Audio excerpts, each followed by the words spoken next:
গতকাল রাত্রে বেলা আমরা ভোরবেলা একটা অন্ধ বিষয় শিখে ইনফরমেশন পেয়েছি। এর পাওয়ার পরে আমরা ছোটারমুড়া গগন সরকার পাড়াতে আমরা যাই। যাওয়ার পরে একটি মারুতি গাড়িটিকে আমরা আটক করি।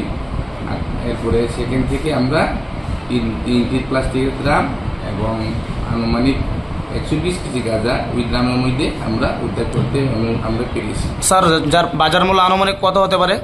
বাজার মূল্য আনুমানিক 12 লক্ষ টাকা। স্যার, কাউকে কি আটক করতে সক্ষম হয়েছে?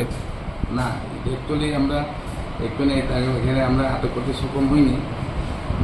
স্যার, আগামী দিন আপনার এই কর্মসূচি কি জারি থাকবে? এই কর্মসূচি অবশ্যই জারি থাকবো, গ্যাসের বিরুদ্ধে অভিযান সবসময় জারি থাকবো। আর যেগুলি এখানে এনডিপিএসের মামলা আমরা রুজু করেছি, এখন দেখিয়েছি নাও ইন আন্ডার ইনভেস্টিগেশন।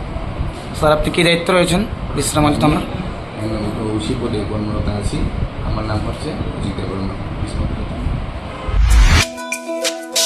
তুমি আছো রান্নাঘরে, তাই সুগন্ধে ভরে, যা খুশি তেমনই খাই তোমার জাদুর রান্নায়। থাকে শুধু লং তরাই, থাকে শুধু লং তরাই। কত কেজি রান্না হয়, মন তাই করছো জয়।